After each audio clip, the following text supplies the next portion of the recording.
Righty. We're live. It's been a while. I have missed doing live streams. Well, it's not like we've not been doing anything. We certainly have. Let me move the mic over. Okay. What are we saying, you lot? I thought we'd go live just because it's just so much going on, isn't there? We don't have World Cup final build-ups very often. Do you know what I mean? We might actually not have this again this decade unless we win the Champions League in the next couple of years. So yeah, I'm absolutely milking this right now because we all should be milking this right now. Yo, okay. What's the update? Blimey, mate. Let's let some people get in first. I'm seeing tons of people in the chat already, which I love to see. So yeah, we're going to do, I don't know how long we're going to go for, but basically there's not much tennis for me to watch today, and there's also no football on. So I'm like, what do I do with myself?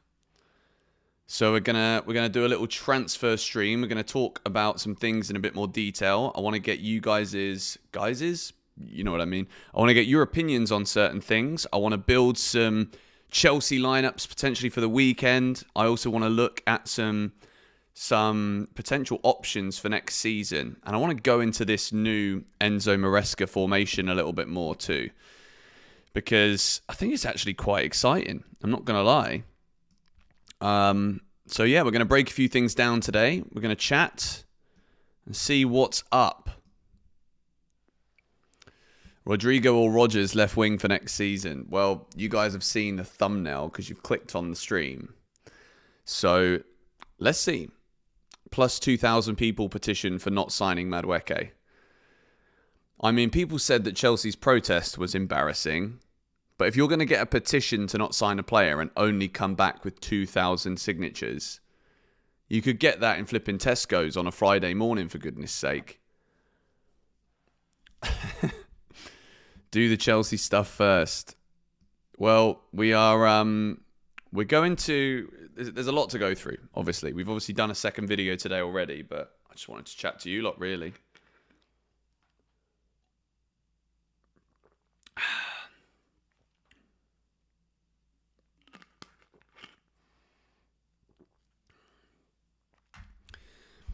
So I guess we should have a little look at some lineups potentially for the weekend, because it is very, very interesting.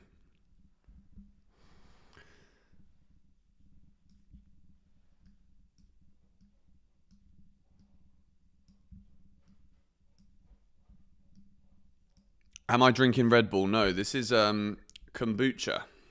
I'm a huge fan of this. It's called Synergy. I think if you're in the US, you would know. Lavia needs to start. See, I've got a thought, right? I don't think Lavia's going to start. That's my thought. Because I think someone else is going to start. So what we're going to do is we're going to build a Chelsea team that I think is going to play against Paris Saint-Germain.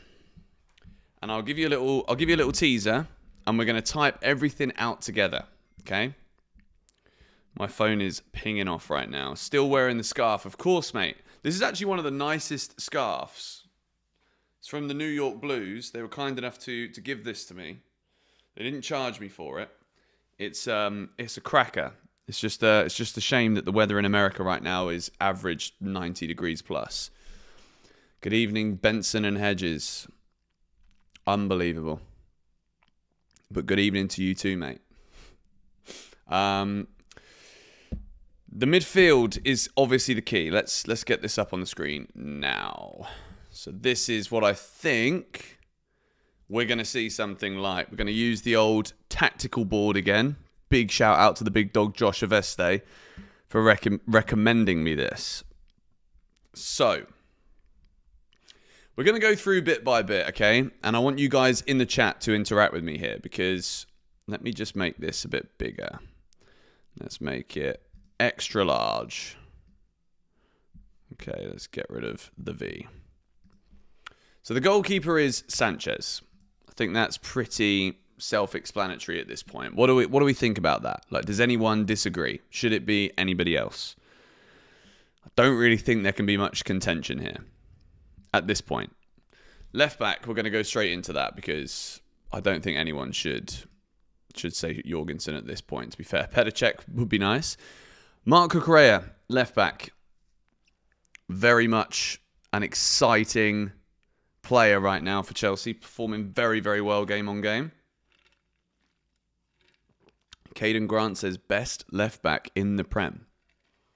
You might not be wrong, you know. I mean, I'm trying to think. Milos Kerkesh is very good, but I think Cucurella is better. I'd pick Marc Cucurella over any left back in world football right now, personally. Nuno Mendes, also very good, but that's who I'd be picking.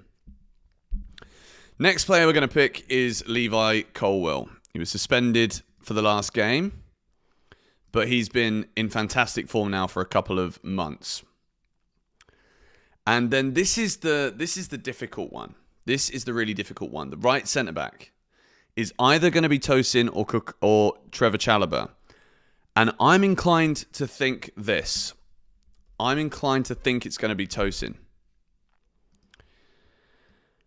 And Trevor's been fantastic. And this is why I made the video that I made this morning, where I was talking about how happy I am with the defence, because the improvement defensively has been huge. So I think it's going to be Tosin. And then it absolutely, without doubt, has to be Reece James at right back for me, which does change the way that we play. And this is where it's interesting, okay? And I want to talk a little bit about what we saw Maresca do as an experiment against Fluminense, because it was very interesting. It was like a 3-1-6, where you kind of, it's like a 3-1-3-3, but you basically have like 6 attackers, which means that all of the players in the attacking phase, the Fluminense defenders didn't know who was going to drop deep, didn't know where the runs were going to come from. And what this actually does for Chelsea is it enables us to have a lot more freedom with the likes of Cole Palmer, Enzo Fernandez, and it makes it very difficult for the opposition to know which runs to track. Now, I think this actual system elevates even more if you have Liam Delap in the team. Because if you look at the goal that Chelsea scored, the first one against Fluminense, the brilliant finish from João Pedro, the cross from Pedro Neto is asking to be met by a Chelsea striker. And it didn't get met, and it came out of the box. It was a poor clearance, and then João Pedro scores a magnificent goal, brilliant finish, outside the box, top corner. Love it, 1-0. But if you've, instead of having, this is where I think Nkunku misses out, because João Pedro would probably play where Nkunku plays, and then Delap would play where João Pedro plays. You guys following? But do we do this formation against PSG? Do we do this against PSG? Because the amount of gaps that we left, and against a better opposition, this would be incredibly difficult. And I also think it's impossible to do this against PSG with Reece James in the team and not Malo Gusto. So I don't think we do this against PSG, but I'm very happy that we've seen that, because I think that is going to be a brilliant low block, what's the word? Combatant. Is that a word? Don't really care if it's not a word. We're going to use it as a word. I think this will be a great tactic to implement against a low block in the Premier League. But I don't think we do that against PSG, although we did very well against Fluminense. So, let's bring this one back, okay? Enzo Fernandez is the first man that we're going to put in here. Enzo is going to be kind of at the front of this. He's going to be kind of moving around in these kind of spaces here, as we saw him do against Fluminense. And I'm going to bring up the average positions and stuff in a minute so that we can understand how this is going to work. And then obviously Caicedo is an absolute no-brainer in the Chelsea midfield. By the way, this isn't the preview for Chelsea versus PSG. Just letting you know, because I'm going to be doing a lot more research into PSG. I mean, it's so difficult, isn't it? Because they are so good. And then the big question now is who this guy's going to be. It's number 7 on here, but obviously the numbers are very different. But just for ease of access, we've just got 1 to 11 here. I'm not going to change it all manually. Lavia or Santos? That's the discussion. That's the debate. Caicedo's in full training today. That is the latest update. He was seen with kind of slides on, like the shoes, like flip-flop kind of things, but slides. And I'm going to do a poll, actually, just to see what you guys think here, because I think this is one of the biggest decisions that Maresca has for this game. Lavia or Santos? And then we'll finish talking here a little bit about Caicedo. So, yeah, Moises Caicedo was seen coming off of the bus, and he had like one sock on, one sock off, and he was limping, and he was doing like, when you go downstairs and you've hurt yourself, you do like one step at a time with both feet. Normally, you just be like trouncing down the stairs. But then today, he's been back in full training. And obviously, I think training was on. There was a live training session on YouTube today too, wasn't there? So I didn't see that because I was playing tennis. I've just got back from tennis now. Got myself an iced coffee in the Club World Cup with a straw. Loving life right now. Seeing someone say Lavia 1,000% because Santos is not ready for PSG. Santos balled out against PSG last season. Let me just remind you of that. Lavia is injured. Is he still injured, though? See, this is why I'm inclined to think it's going to be Santos, okay? Right now, 64% of you are saying Lavia. But Lavia wasn't even fit enough to face Fluminense. So it's only, 4 days or 3 days? So I'm inclined, despite the poll right now, and you guys in the vote, you guys are saying 62% of you are saying Lavia. Please vote in the poll, guys. If you're watching the stream, please get involved with the poll now, because I think this is a huge decision. But I think it's got to be Santos, and I'm only saying that right now because I don't think Lavia is going to be fit enough for this game. But we can change this in a minute.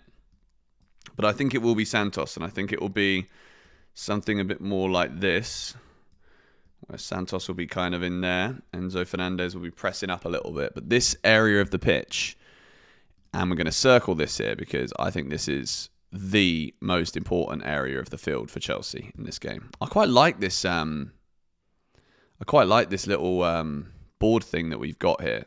Josh is he's called the big dog for a reason, All right, Santos is now creeping in on Lavia. But we can change it. We can look and move things around a little bit. But that's what I think it's going to be. See, this here, if we're going to play with this formation, which I think we have to, someone's going to miss out here. And this is where I'm finding this so difficult, okay? Because we've locked that in for the middle. We're going to do a few different experiments because I want to break this down because this is such a fascinating matchup right now for Chelsea. Do we go with Marc Cucurella doing his inverted, I'm an attacker thing, give me the ball and I'll score you a goal? Thank you, director, for the donation. Appreciate that, mate. First one of the day. Shout out to you. Part of me really thinks we're going to have to see the long ball attempted a little bit here because PSG, right, as great as they are not impenetrable. And I think we can hurt them with a long ball. But I do think I have to go with this. My striker is João Pedro for this game. He has been absolutely sensational. The first 90 minutes of football that I have seen from João Pedro, I don't care if I thought before he was not going to be able to be a striker. And I must admit, you guys know I always used to use the phrase, eat a slice of humble pie. I am absolutely ready, and already I'm eating that humble pie slice. I think João Pedro is a sensational signing from Chelsea.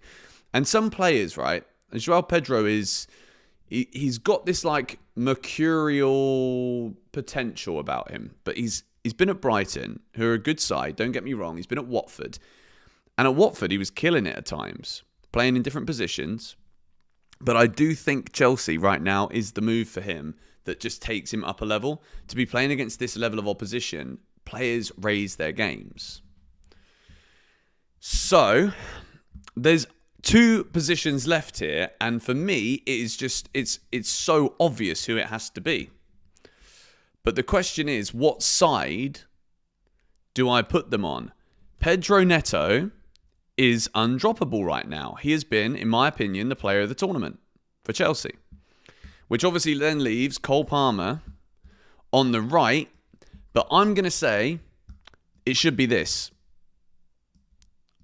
And as much as I don't like Cole Palmer on the left-hand side, I think... But then Neto, yeah, we need Neto for the tracking back. Nuno Mendes is fantastic. What are we saying? Neto on the right or the left? I'm going to end this poll right now because we've chosen Santos. It's pretty close, but I'm going to do the next poll. Where does Neto start in this 11? I'm just going to say right. I want this to be like a collaborative thing that we're doing here. Thank you, Samuel, for the $10. Lavia wasn't seen in training today, but Caicedo was, so I'm not banking on seeing Lavia. I think Delap, Pedro and Neto should start and Enzo make way for Palmer. Yes, I'm an idiot for suggesting it. Well, I'm not going to call you an idiot because it's a good problem that Chelsea have right now in a way. So does this work? What do we think? Get involved with the poll. It's 50-50. This is mad because look, there's absolutely no way on earth Palmer and Neto don't play this game because Cole Palmer is Chelsea's best attacking player probably. And there's no way that Pedro Neto doesn't play because Neto has been sensational. Okay, guys, I'm seeing people say about Neto's not number 11. I know he's not. I've only got 11 little tile things here, so just allow it for now, okay? So there's something that's not quite right about this lineup for me. And I think Maresca knows what to do. I think Maresca knows the setup. We're going to just stick the little ball in the middle of the pitch too, just because it makes it seem a bit more football. Thank you very much to James McKenzie. Which would fans rather, keep Sanchez and get Rodrygo? Or, this is a great would you rather. Or no Rodrygo, but get Maignan. I don't think we get top keeper if we go for Rodrygo. See, this is the thing, because Mainyan's already going to stay at Man City. AC Milan, sorry. Appreciate the donations, boys. So this is very difficult. It's very, very difficult. And right now, there is... Yeah, respond to James McKenzie's super chat.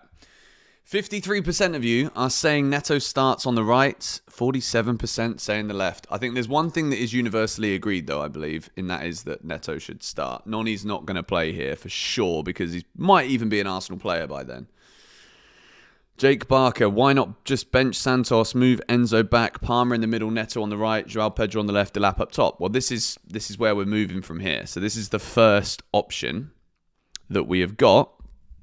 So that is now what I am going to experiment with because let's do that because I think that is probably the most likely thing. And it's not like just because we've seen experiments from Enzo Maresca recently, it doesn't mean we're going to see experiments again. So I think you are absolutely spot on here with that. And if we move this and just get Delap there, this is what I actually think the strongest team would be to face Paris Saint-Germain. If we swap these guys over, Liam Delap has got his official number there. Joao Pedro plays where he probably wants to play, which is the left, with Cole Palmer there. That is what I think the best 11 is, okay? That's what I think the best 11 is. Palmer in the 10, Joao Pedro on the left, Pedro Neto on the right, and Liam Delap, an actual target man up front. The main reason I've started with showing the three in the midfield is purely because the three in the midfield that PSG have are absolutely just next level. Like PSG's midfield is ridiculous, and I'm gonna get up their midfield and PSG's last game against Real Madrid because look, it is scary. I'm not gonna lie to you because they've just been outrageous, haven't they? Let's have a look at their results here. And drag this over a little bit. So you can see the results from PSG in the World Cup. I mean, this is a joke, man. 5-0 Champions League final against Inter Milan. 4-0 against Atletico Madrid. They lost to Botafogo, which shows that they're not infallible. What else we got? They beat Seattle Sounders 2-0, but that wasn't really too difficult. Seattle Sounders actually gave a good account of themselves. Beat Inter Miami 4-0. So people are like, oh, Chelsea have played a load of Brazilian teams, but PSG have won against 2 MLS sides. And I think the Brazilian teams are stronger than the MLS sides. 2 red cards against Bayern, but they beat Bayern Munich 2-0. The red cards came so late. And then a 4-0 win against Real Madrid. And this is the one that we really need to look at because it's just outrageous what they did. This was the starting 11. Donnarumma in goal. We obviously know how good he is. You can see here the momentum chart. Dominated that first half. Game over after 25 minutes, which is insane. Nuno Mendes, Beraldo, Marquinhos, Hakimi, Fabian Ruiz, who I would probably say is the least superstar player in this like front 6 from the midfield onwards. Oh my God, you made me jump out my skin. Sorry, I did say hi. Woo! I didn't hear you, sorry. I'll put this down on the side. Thank you, darling, I appreciate that. I did not even see Georgie come in. Sorry for disturbing. No, I was just like, what? Oh my What word. Guys, I've got the best girlfriend in the world, I'm not going to lie. Thank you. It's all bite-sized too. I chopped up the chicken so you don't have to... Chew on You stream. just have to fork. No knifing. See what I mean? Do you guys hear that? She's even chopped my food up for me so that I can just fork it in my mouth. Forking hell, I'm a lucky man. Love you. Thank you, darling. Love you too. Let me know if you need anything. Just send me a text. Thank you. I will send you a text. Bye. Thank you. There's water there too, by the way. Thank you. I love you. Oh. Yeah, so. Wow. I hope you guys have missed the George Benson chomping on stream as much as me. And then the front 3, obviously Dembele, who once again is putting in Ballon d'Or display after Ballon d'Or display right now. W for Georgie, for real. I am actually spoiled. For real. Kvaratskhelia on the left, Desiree Doué on the right. Average positions is what is very interesting because when you look at this PSG midfield, look at how much control they have of this game. And the arrow is pointing forwards. So they're attacking this way. Dembele is obviously the most advanced, moves into those right-hand side areas. Hakimi, even against Real Madrid, he's able to just dominate that right-hand side. And then you've got Doué there, who didn't have his best game ever, but he didn't need to be quite honest. Oh my God. What a lunch, man. But it's this that I really wanted to show you. Because these 3 in the middle, it is the perfect midfield. Fabian Ruiz does some amazing work in these kind of left defensive areas. Vitinha is just everywhere. Like the way that this guy runs with the ball, drives with the ball is just sensational. And João Neves is also just everywhere. Like it's such an incredible PSG team. It really, really is. But I think Chelsea are they're going to have to, this is the debate. We're either going to have to pack that midfield out and try and go man for man against them. It's a fascinating game. It really is. But we're going to go into a little bit more now. I'm just going to have a little bite of this. This lovely scram. Got butternut squash. Roasted cauliflower, mate. Unreal. Absolutely unreal. We are not winning, says Gozo. I mean, look, this is why I made this video this morning, because I'll be real with you. I don't think we're going to win. But I do think we can win, which there's a big difference between that. If we'd have played PSG 4 months ago, I'd have been like, we might as well go and flip and hide in the cupboard. What are we doing? But now we've played so well in this tournament. We really have. Players like Pedro Neto who have just remember Christian Pulisic during COVID when he had that incredible spell where he scored against Liverpool, Man City, and he was just unplayable at times. Neto has been like that this tournament. And obviously, people might have a meltdown if we lose. But I think if we do lose, it's about making sure we compete. And then we respond accordingly. Me and the word flipping. Well, it stops me from swearing. I still know there is some youngsters that watch these videos, so. Sometimes I do swear. But I do think there are definitely other ways that one can communicate without having to swear. So if we just get the PSG team up again, because look, I mean, this is hardly a bad Real Madrid side, is it? Like Thibaut Courtois in goal, who probably didn't have his best game. Asensio and Rudiger were shocking. Dan Dujak, thank you, mate. I will do that one day, I hope. Hopefully sooner rather than later. But that donation will certainly help the fund for the ring, so thank you.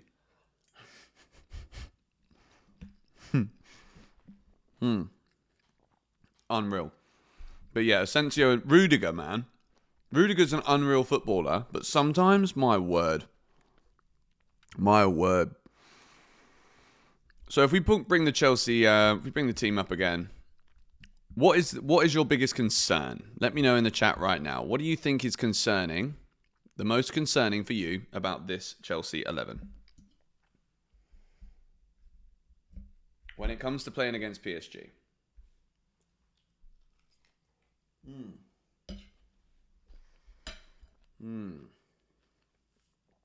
Wow.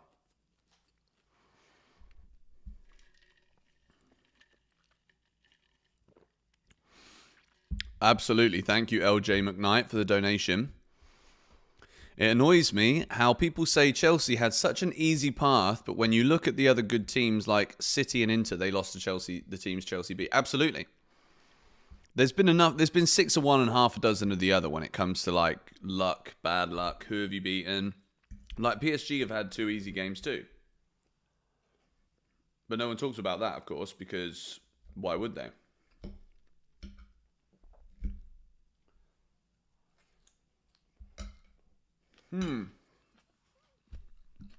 So I'll tell you what I'm concerned about. I'm concerned about this guy. Although, to be fair to Sanchez, right, he's improved a lot. And I don't know if you guys clocked it the other day when I mentioned in the video, Rob Sanchez, I saw him in the lift. I mean, I technically didn't meet him because he literally just gave me one look. And then I think he might know that I've probably not said the best things about him in the past, which, you know, I'm not going to take any of it back. I wish them both, we were in the lift with Trevor Chalobah, and I wish them both luck for the next game and the rest of the tournament, obviously. As Chelsea players, I'm a Chelsea fan, when they left, but don't think Rob Sanchez was too pleased to see me. I'll say that much. But yeah, Rob Sanchez is always a bit of a concern. But I do think the problem is potentially in the middle because Palmer's going to have to do a lot. But this is where Neto comes in because Neto out of possession and João Pedro, which is also one of the most exciting things about João Pedro, is the fact that he does so much great work in this position. If we get up the... let me just open up the Chelsea average positions and stuff from the other day too, because João Pedro... I saw this in a video yesterday. Apparently, he had as many touches in Chelsea's half as he had in the Fluminense half, which is amazing. Because he was clinical in the Fluminense half. Where do I rank this PSG team of the all-time greatest teams ever? I wouldn't even put them anywhere near their conversation yet, because as great as they are, they have not been consistent enough at the top level for me to put them in the conversation of greatest team ever. Thank you, Very Thick Hog, as always, for coming in with the donations. Be more worried about PSG if we didn't just buy the best player in the world, João Pedro. That's funny. But anyway, let's take a look at Chelsea's average positions, because João Pedro is number 20. You can see here, obviously it's a lot more here, but he did have many touches in the opposition, in our half of the pitch, sorry. And then Enzo Fernandez. This is why it was such a great Chelsea performance, because when we're talking about that 3-1-6 formation, look at Nkunku, Palmer, Pedro, and Enzo Fernandez. All 4 of those players are creative players that can hurt the opposition in the attacking third. And as much as it wasn't a perfect Chelsea performance, I think it's a great sign of what we can see to come in the future. Can we get you, George, to 3.5k viewers? Maybe. I don't know. It's a random stream. There's not like any breaking news. I was just like, I really wanted to just come on and just chat Chelsea because I'm excited. Malo Gusto obviously had a very good game. And if Reece James is at right back, which he should be in a Club World Cup final against PSG, I don't expect Reece James to do what Malo Gusto did. I think it's a bit too risky still. And I don't think that is the way that Reece is going to play anymore. And also, I think it's a good thing. Having Reece James available and on the pitch and fit, even for him personally in his career, is like we could say, oh, we missed the overlapping Reece, and why does Maresca not do this and do that? But like seeing Reece James do that got him injured every flipping 5 minutes. Thank you, Freddie Taylor, for the donation.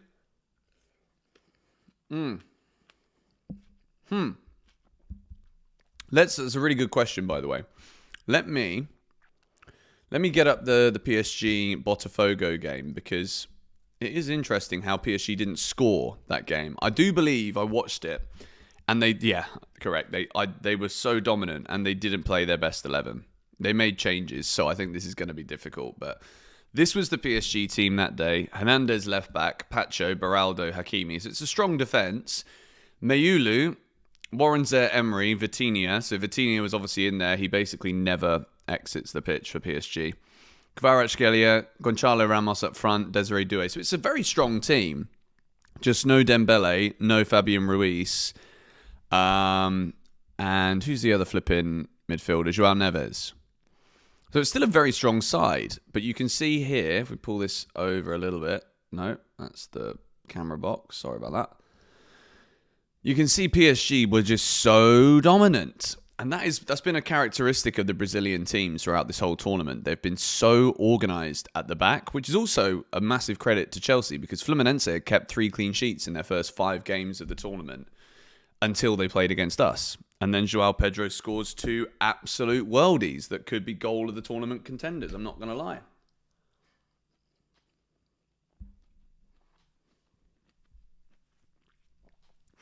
Also, guys, I'm going all out for this matchday vlog, by the way, for the final. I got some very exciting news this morning. I don't know if I should tell you or not, but it's got nothing to do with like players or anything like that. It's more just, okay, we might be going in a helicopter around New York to start the vlog with the doors off. So that's a secret. You can't tell anyone, okay? But I'm like, when we might not ever see a flipping World Cup final again. So I'm like, come on, we got to go all out on GBFC. You know, I don't want to mess about.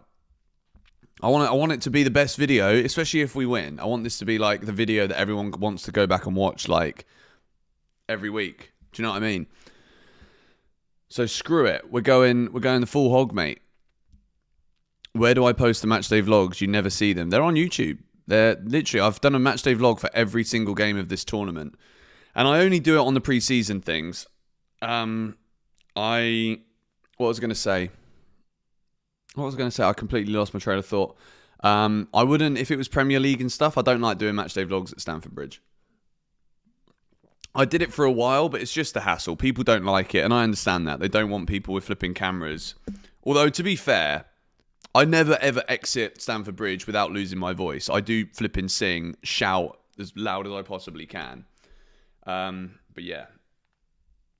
It's a bit different in America. It feels it. Any stream with Eunice after the final? Probably, yeah.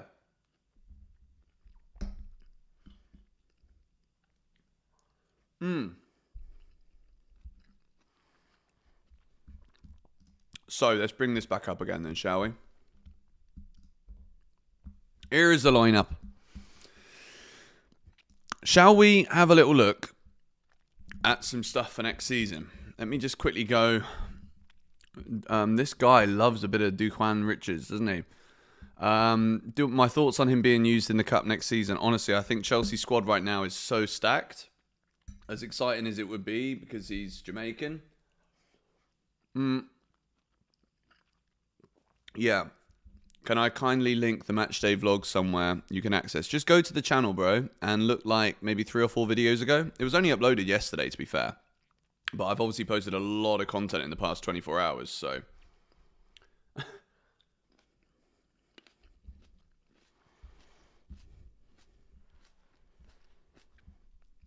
But it was a great vlog, to be fair.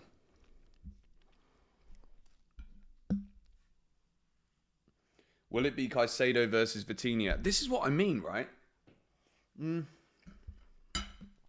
it comes to Chelsea actually having a chance in this game, Moises Caicedo being fit. If Caicedo isn't fit, then I'm very, very worried. So Caicedo was in training today and looked okay. Is it on GBFC or more GBFC? Have you guys really not been recommended the... See, this is what I say, right? Subscribe and turn on the bell notification, because every time I post then, you get notified about it. But yeah, the matchday vlog is on the channel. They always go on the main channel. I've not done anything on more GBFC this summer just because it's just been so intense doing all the Chelsea stuff. But for next season, we are fully going with more GBFC too. No, I don't think we're going to see... I don't think we're going to see the 3-1-6 in this game, personally. I think it would be crazy, to be honest, because... I mean, let's actually line it up a little bit, because... First of all, I don't think Reece James can do that anymore. And then if you put Tosin here... Like, this against PSG would just be so dangerous, wouldn't it? And then if Cucurella fills in there... And then kind of works a bit like that, where Caicedo is... there. Just move him over slightly. And then you've got... That's kind of how it would look. Joao Pedro, I think, would be better. This is... Yeah, I mean, it could... No. It's not going to work. It's not going to work. Because Reece James would have to be, like, all the way up here, basically. It's not going to work. Okay, I understand that you like Lavia, bro, but, like, do we really have to spam it in the chat, like, every 3 seconds? Sorry, did I put the thing on there? Sorry, I've just got to ban that guy for a second. Can't see. Okay, that's... This is obviously, like, a rough guide of what it would be like, but the problem is, it's just so difficult to not get overran.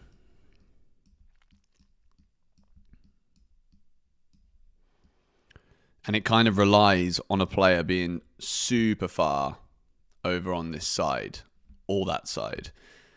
But Cucurella is actually so good at filling in to this left centre-back position. Cucurella is just a fantastic footballer.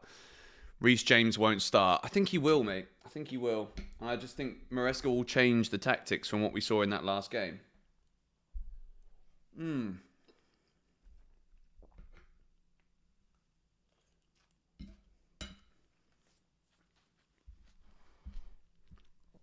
You like Pedro starting on the left? Me too. Thank you, Freddie. Shave head if Chelsea win. Bro, I need a haircut so bad. I was actually going to do that this afternoon. But then I decided I want to stream. Arsenal want Rodrygo. Where do we hear this? Is this like coming out now?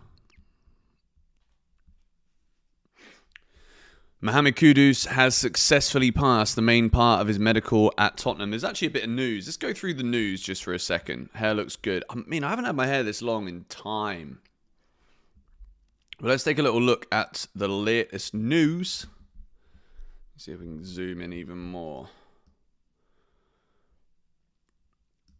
Okay, so the latest updates here. Mohamed Kudus has successfully passed main part of his medical at Tottenham. Next step, formal documents to be signed. What a signing for Spurs, by the way. What a signing for Spurs. Madrid Zone on Twitter has tweeted about Rodrygo. We'll go through that in a minute. They're also going for Morgan Gibbs-White, which would just be a sensational move for them, to be fair. Thank you, Carlos, for the donation. Appreciate that, mate. Any plans for Sunday before the game? Not sure, to be honest. Obviously, I think it's going to be very tight in security because I'm sure that flipping Donald Trump's going to be there.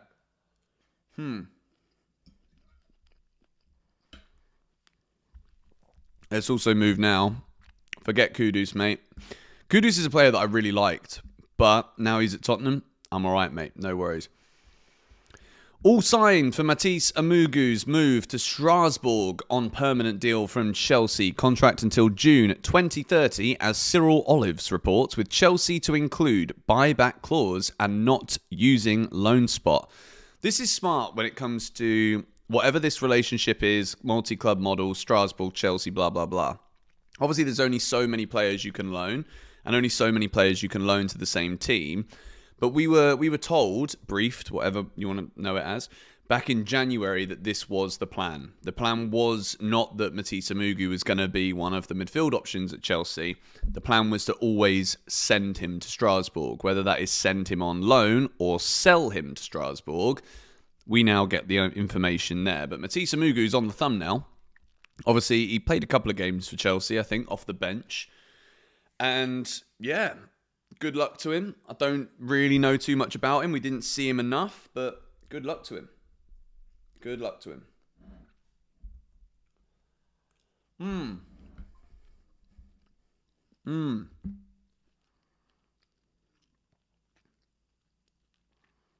I'm seeing some stuff come in now. Let's also have a little scroll down here. Aubameyang is going to Marseille. Morgan Gibbs-White has now been authorised for medical on Friday as new Tottenham player. 60 million release clause by Tottenham and deal confirmed. One more after Kudus. This is crazy. I mean, look, Tottenham was so bad last season. Now they've got Thomas Frank in. They might as well just double down. And I can see with the signings of Kudus and Morgan Gibbs-White that is trying very hard to replicate something similar to what we saw at Brentford. And that is a lot of money to be spent. That's over £100 million on two attacking midfielders. Stop saying, What? So I'm not allowed to enjoy my food. Okay. What's the menu for today? So we've got a bit of spicy feta dip, some roasted cauliflower and butternut squash, tomatoes, and chicken breast. It's actually unbelievable. Thank you for the donations again there, guys. Rodrygo would be a major upgrade on Noni. I mean, look, Noni's not a bad player. I think Noni will do well at Arsenal if he can get in the team. But absolutely, he is going to be an upgrade, Rodrygo, if we do get him. Yeah, Mrs. is always looking after me. What happened to the podcast? Just so busy at the moment. We're going to do it next season. It's just been the kind of focus on the channel has been on the Club World Cup and transfers at the minute. So we ain't got the time right now.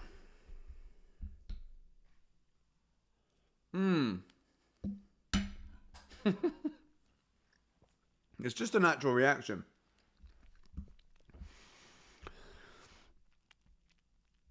So yeah, Matisse Mugu to Strasbourg is happening. What's the price going to be? Does anyone know? 60 million for Morgan Gibbs-White. We know that.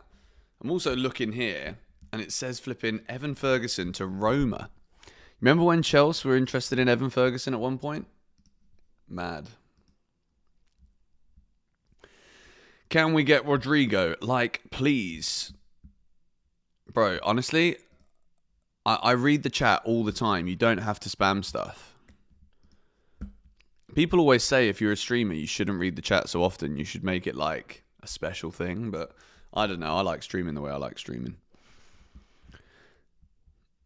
But yeah, any more latest for Chelsea? What is the latest on Madueke? Because yesterday there was, what, £50 million bid from Arsenal that came in. How much money is Rodrygo going to be? Well, like, this is the thing, because if Real Madrid are adamant they want to sell him, then I think that lowers the price. I would say Rodrygo will be available for 70 million. Which, if we do manage to get 65 million for Noni Madueke, but then also, the flip side of that is, if Rodrygo's available for 70 million, why would Arsenal go for Madueke at 65 million? Other than obviously the wages, he's already played in the Prem and all that stuff. I still think there's definitely a twist and a sting in the tail somewhere with this transfer saga.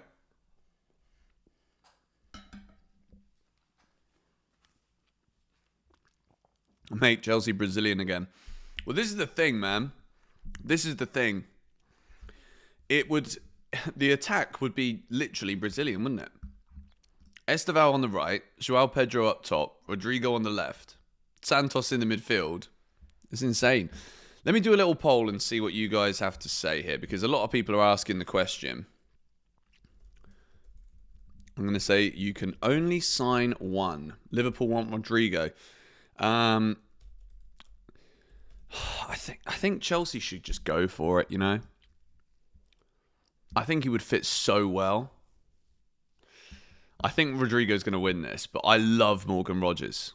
I probably think Rodrygo would be the better signing anyway, but Morgan Rogers is a sensational footballer, and this season, I guarantee you he's going to get more goals and assists again.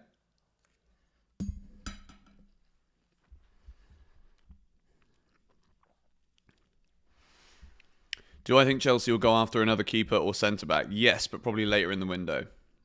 Why not both? Now, we don't need both. From what I've seen of Delap and João Pedro so far, we don't need to sign 2 more attackers. The only thing that might happen is we could sign 2 more attackers if Nicholas Jackson gets sold. And I'm going to pull up on the screen.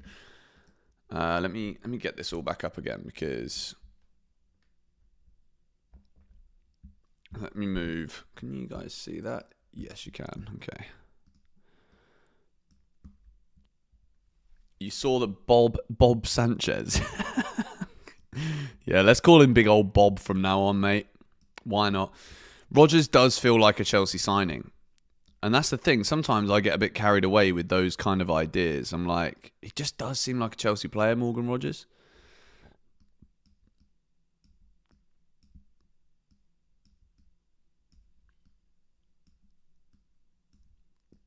Big Liam Delap up top. I don't think we need Rodgers at all, personally. We have so many players that can play that advanced central role. Well, people also forget that Rodgers can play off the left.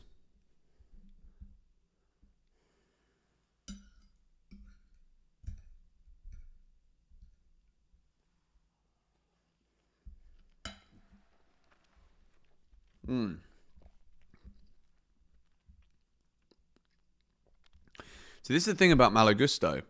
He was very good the other day. That was probably the best game Malo Gusto's played in over a year. And that system really flipping fits him and suits him big time. But I'll tell you what, I'm excited for Esteval, man. And it kind of goes under the radar a little bit because we're still linked with so many players.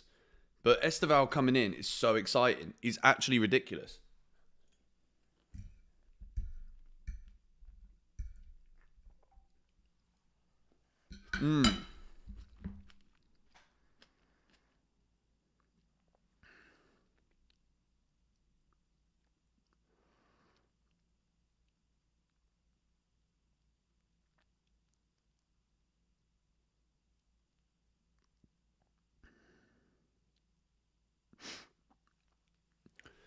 Take Delap off and move Trev in. What do you mean take Delap off and move Trev in? So you think we should play 5 at the back? No, I don't think this is the game to do any more crazy experiments. And if, to be fair, Maresca right now, I trust him right now. Because I've seen a progression in the way that we've played in this tournament. We look so much better across the field. Gittins has potential. Well, this is the thing. I think Gittins is a good player, and I think he perfectly fits the way Maresca wants to play. But then again, I also am concerned about Gittins because, yes, he fits the way that we want to play, but at the same time, is he good enough to win us a Premier League? And that's the conversation that I'm constantly playing over in my head.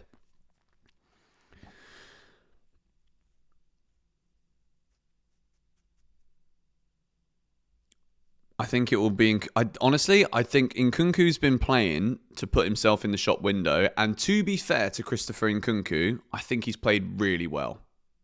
But if we're going to see Delap up front, then João Pedro has to start over Nkunku for me, 100%. Because Nkunku will be sold, I think. If the right offer comes in, he'll be sold. I don't think Nkunku... I mean, if Jackson goes as well, then maybe we do keep Nkunku. But I think if Jackson gets sold... that's when we might go for someone like an Ekatike. That would make the most sense because that's like for like.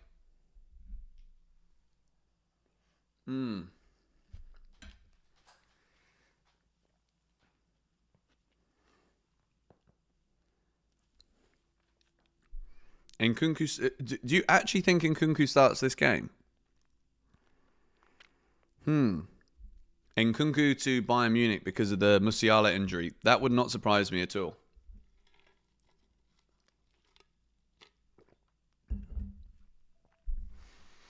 A PSG fan said that the only player they fear at Chelsea is Nkunku, apparently. I mean, more fool them. If they're worried about Christopher Nkunku over anyone else, then fair enough. Appreciate that. And Nkunku is a good player. There's no doubt about it. But he's kind of lost that lethal edge. Jay Scott, thank you for the donation, mate. PSG are not invincible. They've lost to teams like Aston Villa, Botafogo, and even Strasbourg. We can 100% beat these guys. Come on, you Blues. Absolutely. 100% we can beat them. And that's what I'm excited about for this final, because I don't expect Chelsea to do anything because PSG have been so good. They're the champions of Europe. We win the Conference League, they win the Champions League, and they won 5-0 in the final, okay? They're a ridiculous team. Luis Enrique. We all heard the stories, didn't we? About Enrique pitched an idea, and then Chelsea said no to him. And now look at what that idea is at PSG. So this is exactly where Chelsea should be striving to be. PSG right now is exactly what Chelsea need to be looking at as a benchmark. This is where we should be looking at. Missed the donation. Did I? I'm sorry if I did. Yu Nin, thank you. Should we get Ekitike if Jackson and Nkunku is sold? Maybe. That name's not gone away, but we're still hearing just stupid figures from Frankfurt, to be honest. PSG is the mature Chelsea team right now, yes. And it's also very simple there. You know, they've clearly got a best starting 11. They brought in Gonçalo Ramos as a striker, expecting him to be like the guy. And in the end, Ousmane Dembele has potentially become the best player in the world for the last year. Are there any sources behind Rodrygo to Chelsea? It's been spoken about at the club, that's for sure. And also that we've heard rumours about it all summer too. I just get a bee in my bonnet sometimes about things. And quite often, as much as I quite often get things wrong, I have, over the years, been right about certain things too.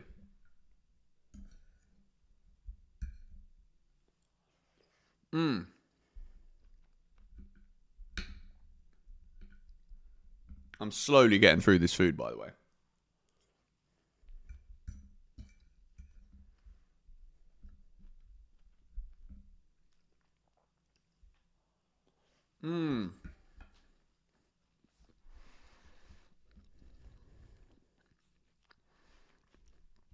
Chelsea needs someone like Nusa. No, I think we've already got enough good young players now.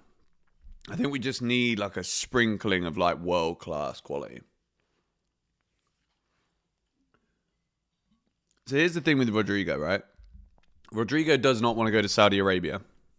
And I think we have seen with a lot of top players this summer, for example, Victor Osimhen, right? Like Victor Osimhen is now going to Galatasaray because he won't drop his wage demands. I think some players, you will see that they will never drop their wages.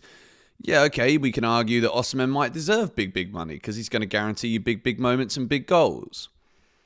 But I think Rodrygo is going to prioritise the football over looking for flipping 300 grand a week. He's on 200 right now, I think, at Real Madrid. And that should be something that Chelsea can offer something close to that, you know, make it with the incentivized wage structure is the way it is, right? Obviously, we're still not paying mega money, but I think Rodrygo's one of those players that actually puts the whole squad in contention to challenge for a Premier League. And I don't know exactly how the contracts for each player works, but I can imagine if Chelsea are Premier League champions, there is definitely wage increases for everyone, surely, if not mega bonuses. Rodrygo's only, 23? I thought he was 24. Might be wrong there, you might be right, but I thought he's 24. Who will play for PSG as Neves got a yellow? Is Neves out for the final? Can someone confirm that?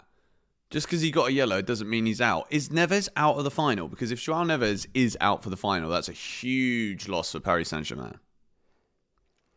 Rodrygo, literally, I'm telling you now, whoever Rodrygo signs for, he immediately elevates as a footballer because he's playing second fiddle at Real Madrid right now. Bellingham's a bigger player than him. Mbappe is. Even Jude Bellingham says that the most talented player in the Real Madrid squad is Rodrygo. And I don't doubt that for a second. I think Rodrygo's phenomenal. Yellow cards reset. Yeah, I thought so too. Sorry, mate. But you're wrong. Rodrygo would just want to play more football. But this is the thing, right? Jamie Gittins at 20 years old, it's healthy for him. He shouldn't be playing flipping. I don't know if Jamie Gittins will be able to play for the whole season. So imagine the squad depth, right? Let me bring up the squad depth that we did already. Here we go. Oh. So this is what I've already made. And you can see here, if we kind of pull it over with the goalkeepers. So this is what I've got it as so far. This is what it would be if we sign Rodrygo. Rodrygo, this is from today's video, by the way. So you should check out today's video once the stream is over. Rodrygo, Gittins and Tyreek George, but I think Tyreek George will probably move. I'll tell you what, give me 1 second. Let me just open that on the actual website so it's not all distorted. Where are we? MC Binks, thank you very much for the donation. Think we need a midfield 3 this game. Probably Lavia, Caicedo, Enzo if all fit. Got to play for extra time and use our depth as a strength. I mean, I don't think you play for extra time, but we'll see. Oh, yes, it's working. Brilliant. Okay, here we go. This is the squad depth that I've got. But I think if this was to be the case, then I think you'd move Tyreek George off, probably on loan. Let me just put him up here for now. But yeah, very, very exciting because that midfield, again, is solid. Having these options, I think Kiernan Dewsbury-Hall, a player that I've actually started to really like at Chelsea. I'm not going to lie to you. Dewsbury-Hall has become one of those players that I think just does deliver whenever he plays now. He's a great player to come on and kind of bring this composure on the ball to see a game out.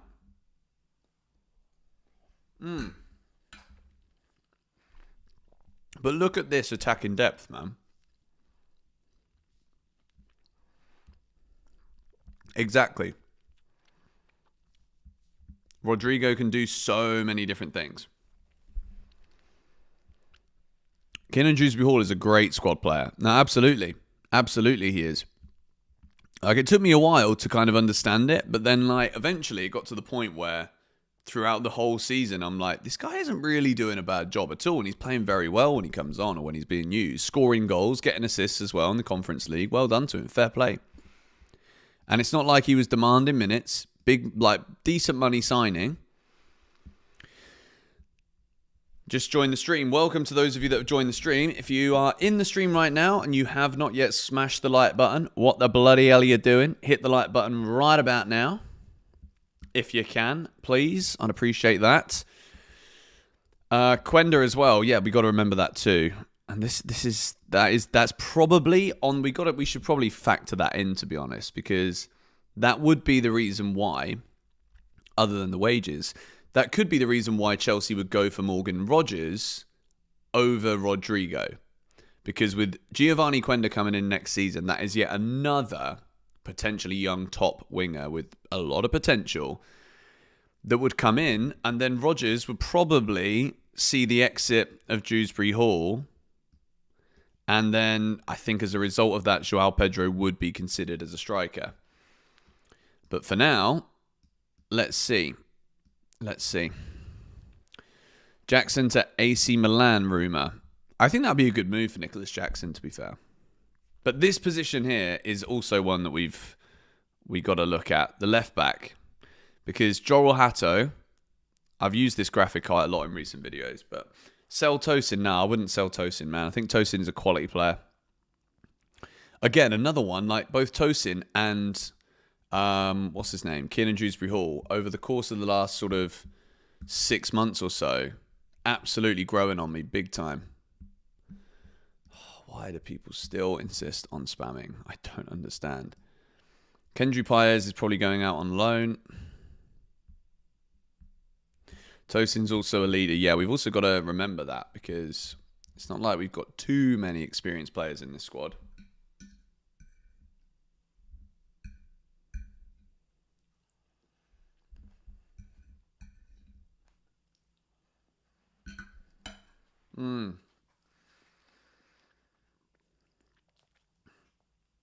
Have I finished the book yet? The Roman Abramovich book? Yes. Very, very good. Very interesting. And I think, to be fair, like if you actually read it, a lot of people will, they'll say, oh, Roman Abramovich has released his book now, and read a couple of headlines. So if you actually read the book, it really does emphasize just how difficult it was for Chelsea during that time period, because it literally came out of nowhere and nobody really knew what was happening. And Petr Cech was so instrumental in ensuring that everybody could just do their jobs and get on with it. And then as a result of that, like it's like, the way I see it is, when you get like one of those snow globes, and if you shake it, obviously the snow doesn't just settle the moment you stop shaking it. It's blowing around in the air. So as much as, we definitely could have done things quite differently. I still don't fully agree with completely ripping up a Champions League winning squad and then only having youngsters in the team. I'm still a firm believer that you need a balance. But I also think that now time has passed and we are going in towards the 4th year now.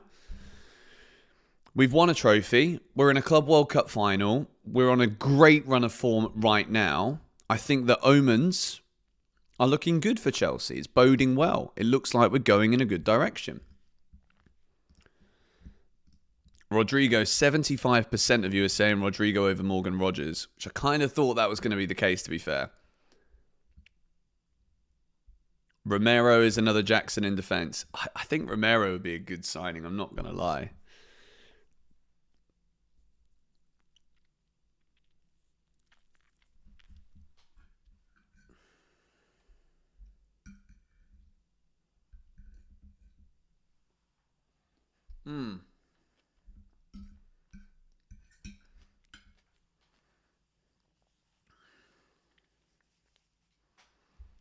What do I honestly think the chances are that we sign Rodrygo?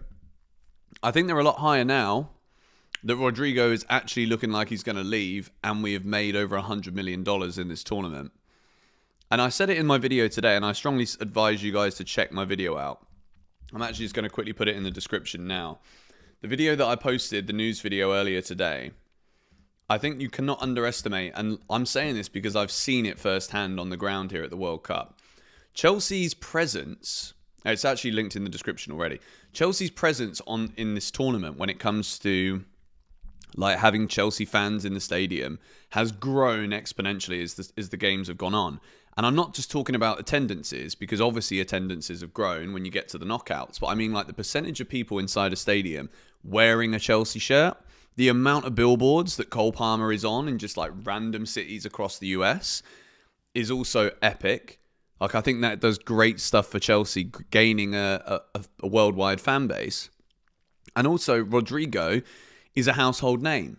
Anyone who plays for Real Madrid and has won that many trophies, scored that many important goals, is somebody that does boost the profile of your football club. To have more eyes on your club is expanding the Chelsea brand. So not only from a footballing standpoint is Rodrygo a fantastic player, but I also think we've got to put our heads in the headspace of what the Chelsea ownership care about, what the goals for the expansion of the football club are. And I think from a marketing standpoint, having Cole Palmer as the face of the club is fantastic, but Cole Palmer and Rodrygo, with Rodrygo's a player that is kind of just waiting to be seen in that light. I don't think Rodrygo is not a superstar. I think Rodrygo absolutely is a superstar. And at Real Madrid, it's very difficult to get over the Mbappés, because Mbappe's such a big name. Jude Bellingham. It's mad. Neto's becoming a fan favourite. I love Pedro Neto. I have been beyond impressed with Pedro Neto this tournament. But if we were to sign Bastoni and Rodrygo, that team challenges for the league, I'm sorry. And this is what I mean, right? It's taken me a long time to believe that Chelsea are actually going in a good direction.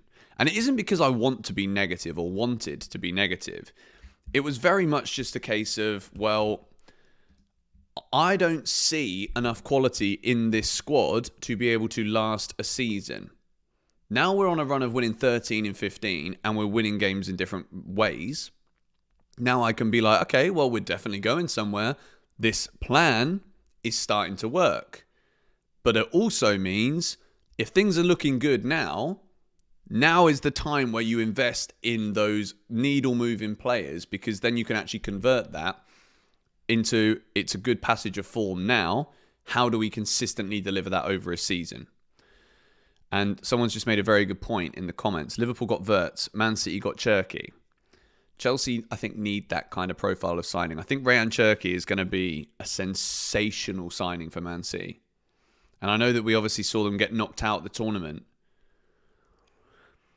quite early. I thought it was going to be City in the semi for Chelsea. I was convinced of it. And it would have been if they'd have beaten Al Hilal. But Al Hilal were fantastic. They won 4-3.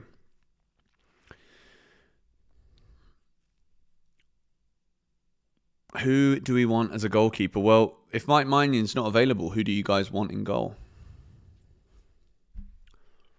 Let me know.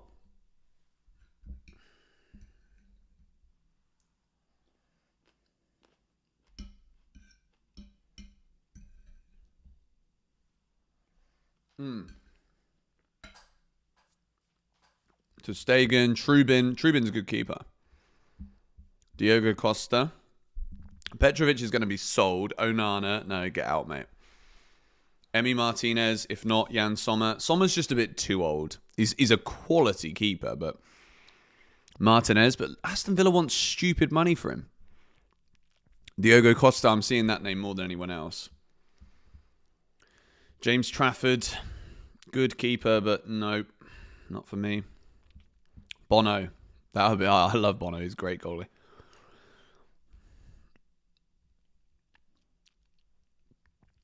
Kobel. Do you know what? I've never massively rated Kobel. He's a good goalkeeper, but again, he's going to be expensive, and I don't want a good goalkeeper. I want a great goalkeeper. Lunin, Trubin. Joshua White is adamant that he wants Robert Sanchez. Courtois. New York Blues. I actually love this scarf. It's flipping cool. It's actually cool. Man United would love Chelsea to have Onana, but then who would they be able to sign? Man United have stopped even doing flipping gifting. It's like some tradition apparently at the club where they give gifts out or something at the start of the season or whatever. I might have butchered that. I might be completely wrong, but apparently they've stopped doing that now to save money. Embarrassment of a football club. When am I next in the UK? I'll be in the UK in August for a few weeks. Okay, guys, I think I'm going to wrap this stream up. I've absolutely loved chatting to you all. As I said, there are 2 videos that have already gone out today. They are both linked in the description. I might do a live stream tomorrow. I might see if someone wants to jump on with me. I might see if give Eunice a bell, maybe. Might give Josh a bell. Could give Jan a bell. Could give the boys a bell and see. But yeah, this has been delightful. Huge shout out to everybody who has sent in super chats. And again, I've missed the streams. I've not done a live stream for over a month now, I think, or just about a month ago. And I wanted to just chat with you lot, really, because obviously I see the comments. I do respond to some comments. I read them all. And yeah, you guys have been showing a lot of love. So I wanted to just tune in with you, catch up with you all, and see what we're saying. But tomorrow, I will try and do a stream around the same time. So there will be 2 videos out. There'll obviously be the morning video. And then I'll try and post another one around lunchtime. And then I'll stream UK evening. But thank you to everybody who tuned in. I appreciate all of it. Make sure you hit the like button on the stream if you haven't already done so. It does help the algorithm out. And I will see you guys in a little bit. I need a piss too. Goodbye.